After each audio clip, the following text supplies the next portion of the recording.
Hello, my name is Samuel Jabor, and this is my Physics 2211 Lab 1 report.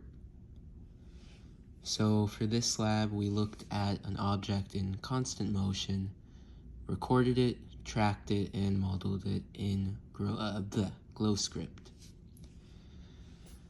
To model an object in constant motion, you can use delta x is equal to VIT plus 1/2 AT squared, and since there's no acceleration, it's just displacement is equal to initial velocity times time.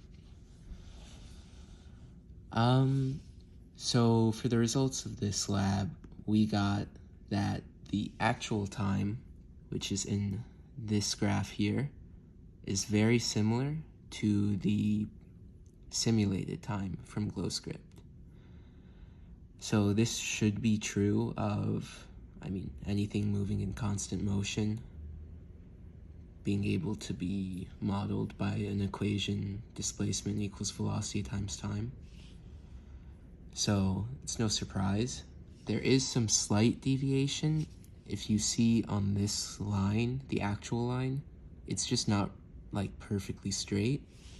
And that is probably because of things like skipped frames in the video recording.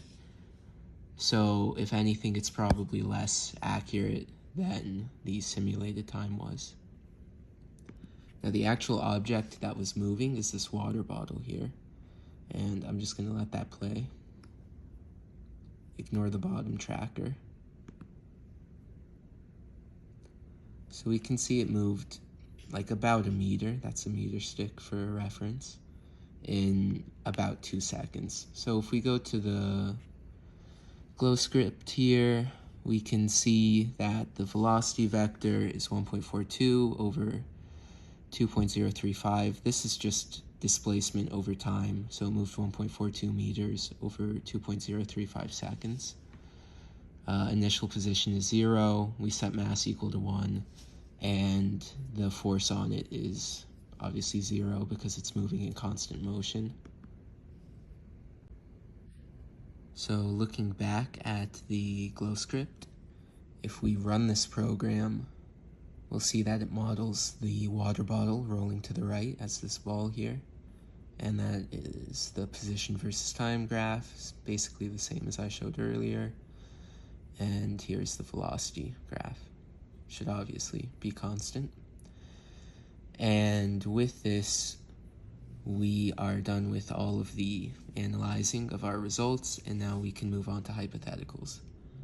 So if we had changed the orientation of the axes in our original video, let's say we had made right in the negative x direction, then we could just multiply the position by -1 to get the new graph.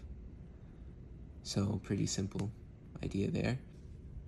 So if I'm trying to explain why these two graphs are so similar, it's because we have a basically constant velocity. As constant as you can get, with assumptions of course, air not affecting motion at all and friction not mattering and mass being 1. But, mass doesn't really matter, actually. So we have this basically ideal movement, so it can be modeled very well by an equation, with really the only significant source of error being the recording quality of the camera. So it's pretty, it's identical, basically. Also, in regard to net force on the water bottle, which is our system, the only two forces on it should be force gravity and force normal, because any other force we're just assuming is not important enough to matter, it's negligible. So the negligible forces would be like friction, because it's a rolling bottle, and air resistance, because, well, we don't really deal with that here. So yeah, we can basically say that there are just two forces being added together to give that 0 net force, and we know that there is 0 net force because velocity is 0. But yeah, that's all. Thank you for your time.